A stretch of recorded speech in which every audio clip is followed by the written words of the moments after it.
Hey guys, what's up? So this is an amazing video. It will be on ancient history 101. That is part 1, Kasab part 1, brought to you by an academy, UN Academy, presented by Dr. Roman Sani, Double D, Doubt Demolisher. We will see how is it so. So we will be talking about sources of Indian history in this particular lecture. What are the various sources? How do we come to know कि ऐसा ही होता था और वैसा नहीं होता था? Only that happened or not this. So sources are extremely important. There are, first of all, there are literary sources which are divided into religious and non-religious. So we will be dealing with religious a lot in detail. Vedic, Buddhism, Jainism and Sangam. Similarly, non-religious one are social, political and economical. Innumerable books are written. Innumerable. So we will be dealing with some of them. Then archaeological evidence is also important. Inscription, study of inscription is called epigraphy, and numismatics is coins, and there are monuments also. And there are foreigner details as well, like Greek have traveled, Chinese have traveled, Arab have traveled, and so forth and so forth. So we start with literature. So in literature, these are the things that are important. First of all is Vedas.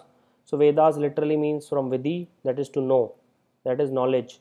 Or Shruti, Shruti means to hear, that is verbal transmission from one generation to another. Then Rig Vedas were written around 1500 to 1000 BC. First 8 mandals were written in this period of Rig Vedas. First 8 mandals. It is dealing with prayers. It's Upved, that is Sub-Ved is Ayurveda, deals with medicine. And there are 10 mandals, out of which 8 are written there. Mandals meaning chapter and sections. Then we have something called as later Vedic age from 1000 to 600 BC. And there are 3 Vedas which are written. The last 2 mandals plus Samved, that is Saman means melody. It is collection of melodies and tunes. If you remember this Musda saga, so it means music, dance, and saga meaning Samved, and Ga is the Upved, that is Gandharva Ved. So if you remember Musda saga, your problems will be solved. So Upved is Gandharva Ved, and it is related to music and dance. Hymns are dedicated to Som, Indra and Agni, Sia. So these are the 3 gods to which hymns are dedicated. Then we have Yajurved. If you just remember Rivas or Riyaz, so you'll remember rituals are with Yajurved. They are rituals for performing sacrifice, and Upved is Dhanurved, that is archery. Then we have Atharvaved. It is related, just remember math, that is magical charms are related to Atharvaved. And spells to ward off evil. Upved is Shilpved. Shilpved in Hindi it means architecture. Then we have Vedangas. They are nothing but parts of Vedas, subparts or parts. There are 6 Vedangas. Siksha meaning phonetics, that is vocals. Kalp meaning rituals. Vyakaran is grammar. Jyotish is astrology. Nirukta is etymology, that is origin of words. And then we have something called as Chand. Chand means prosody. So they are various illusion writing poems and all. Then we have something called as Aranakya. Aranakya means forest books. It is written by and for hermits and for students who are spending time in isolation, example in jungle and all. They opposed sacrifice and rituals, and they stress on moral virtues. Important Aranakya. Then we have Upanishad. Upanish is the literal word which means to sit down near Guru. Selected students, they are allowed to learn and sit near Upanishads. All the 6 philosophies I talked about, more or less, they are originated from Upanishads, all the Hindu philosophy. Then there are 118 number. Satyamev Jayate is a word which is taken from Mundaka Upanishad. And similarly, dialogue between Yam and Nachiketa. What is life, what is meaning of life, what is death and all. So they are taken from Kadopanishad. So these are the 2 important. Then there are Chand Yogya Upanishad, something like that. There are lots of Upanishad, 118 number. If you can remember these 3 names, it will be more than enough. Then we have Puranas, literally meaning ancient explanations. They were written during Gupta period, and they are systematic record of Indian historical traditions. There are 18 Purans. Oldest is Matsya Puran, and it was written during Satvahan period.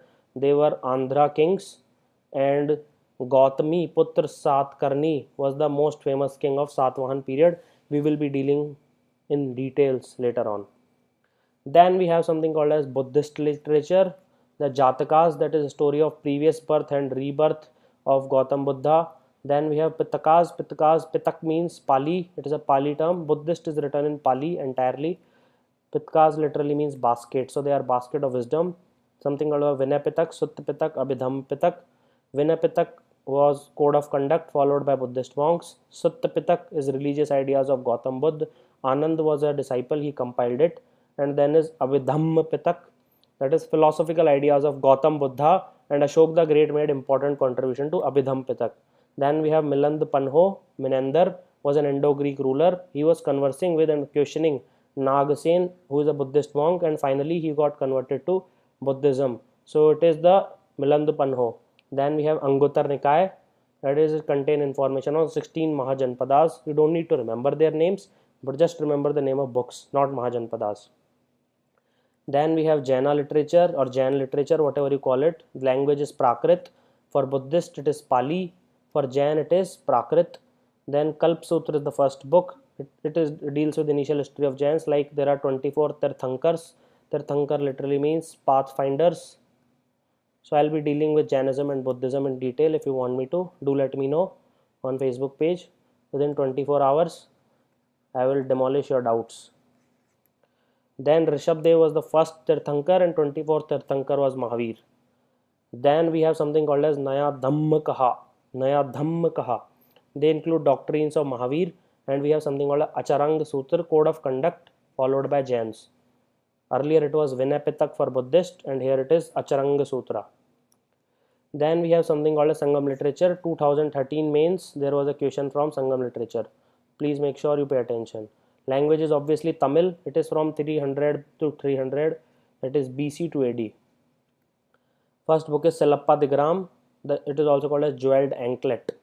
It was written by Elango Vedigal, and the main hero is Kovlan, whose wife is Kannagi, and who fell in love with Madhavi, who she was a court dancer. So Kannagi, she took revenge for killing of Kovlan, and that is why Patni Puja, that is worshipping of wife, is still prevalent, and Kannagi is worshipped. So there was a daughter of Kovlan with Madhavi, and her name was Mani Meghalai. It was written by Satanar, daughter of Madhavi and Kovlan. Mani Meghalai I am talking about. And after Kovlan's death, Madhavi converted to Buddhism, and it is one of the most balanced book of music, poetry and drama, and it includes religious theme. Please make sure you remember these names: Silappa Digram, Mani Meghalai, and finally we have Tolkapiyam. It is written by Tolkapier. It is including social and religious conditions, and it is the best book on Tamil grammar ever written. So this was Sangam literature. Then we have something called as epigraphy. So epigraphy is a study of inscriptions. Oldest inscription which are found are in Harappa. They are not yet deciphered. That is, we do not know what they mean. We do not know the meaning. Then the oldest deciphered one are Ashokan inscriptions, and it was deciphered in 1837 by James Prinsep. He is a civil servant in East India Company. Then what these inscriptions tell you about? They tell you about the territorial extent of the kingdom, then various developments that took place in the kingdom, and various achievements of the ruler. Then we have something called as Mehrauli pillar. It is an example of an inscription. So it was made by Chandragupta II, and it is present in Qutub complex. This Qutub complex has Quwwat ul Islam Mosque, then it has Qutub Minar, and it also has various things, but importantly is Alai Darwaza. So remember these four things about Qutub complex. It is in Delhi. It has Mehrauli pillar, it has Qutub Minar, it has Quwwat ul Islam Mosque, and it has Alai Darwaza. So it is, what is important about this is it is rust free till date. That is the most important part about this Mehrauli pillar.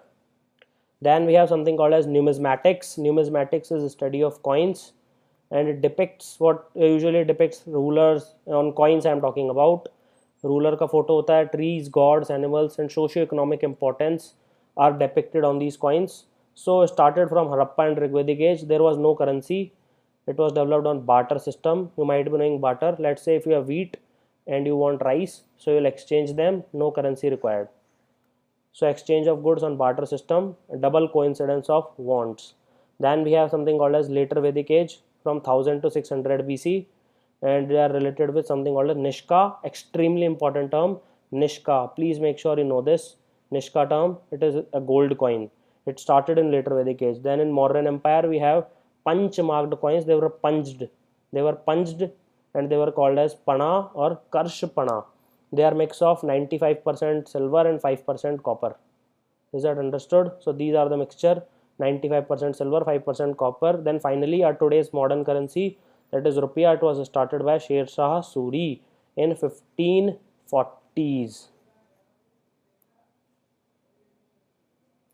Then we have something called as monuments. They deal with social and religious life and also deal with the stage of development in field of architecture. So these are the things which are shown in monuments. Then they are innumerable, so we'll require a separate video lesson on it. The two important monuments outside India are, first is Angkor Wat temple. It is in Cambodia and it was earlier Hindu temple, then subsequently converted to Buddhist temple. It is the single largest religious monument in the world, expanding huge areas. Then it was made by Khmer king Suryavarnam II in the early 12th century and it is dedicated to Vishnu and not Shiva. Then we have something called as Borobudur Stoop of Java and it is dedicated to Mahayana Buddhism. So these are the two important which are outside India. Then we have something called as foreigners accounts. So first is Greek. It was before 326 BC, because what happened in 326 BC, Alexander the Great came to India. Then Herodotus, he is the father of history, wrote Historica, something about India. Then we have Aristobulus and Onesicritus. They are generals of Alexander the Great and they also wrote something about India. Then the most important book is Indica. He lived, written by Megasthenes. He lived in Chandragupta Maurya's time. He spent 14 years in India. Then we have Dimachus. He is a Syrian. He came in Bindusar court. Bindusar is son of Chandragupta Maurya and Dionysius came in. So it goes like this: C, then B, then A. So this is Mauryan Empire. Chandragupta Maurya, Bindusar and Ashoka the Great, not Alexander the Great. So then we have Pliny. Pliny wrote Naturalis Historica. It talked about trade relationship between Roman Empire with India. It was written somewhere around 1st century AD. Then we have Ptolemy. He wrote the book Geography. It talks about Indian soils, birds, territories, etc. And the single most important book is Periplus of the Erythraean Sea. Erythraean means literally red. And it was written somewhere around 1st century to 2nd century AD. And it is written by an anonymous author. It is the best book to explain most of the trade relations between India and other countries, especially Rome. Then we have something called as Chinese travelers. The two famous are Faiyan. He wrote a book called Fo Kuoki. Just remember this name, Records of Buddhist Kingdom. And he came in the time period of Chandragupta II. He talks about social life of Gupta period. Similarly, we have Hyun Sang or Zhuanzang, whatever you want to call it. He wrote Si Yuki. He is also called as Prince of Pilgrims. He stayed 16 years in India. He came in the time of Harshvardhan around 6th to 7th century AD and he stayed in Nalanda University for 5 years. That is why Japanese government and Chinese government, they are funding for developing Nalanda University. Then we have something called as Arab travelers. Arab travelers include Al-Biruni. He was from Khiva, that is Uzbekistan. He wrote a book called Kitabul Hind or Tahqiq-e-Hind. He came in 1017, that is at the turn of 2nd millennia or 11th century, along with Mahmud of Ghazni. He is famous for robbing India 17 times. He was a great interpreter. I am talking about Al-Biruni, great interpreter and great scholar of Indian science, maths, astronomy, Arabic, Sanskrit. You tell it, he knows it. Then he was influenced by Bhagavad Gita, like most of us, and his 2-3 statements which are crucial for exam point of view. Please pay attention. He told that Indians are geniuses but arrogant because they do not share their knowledge, and historians in India do not write in chronological order. Please make sure you remember these 2 words. So guys, if you like this video and if you want me to make more video, do like, share and subscribe. This is our channel on Academy, mine and Gaurav's. And if you have still any query, you can ping me at my Facebook page, that is www.facebook.com/romansaini.official. You can also tweet to me at my Twitter handle, romansaini. Thank you guys. You guys are awesome. Thank you for watching it.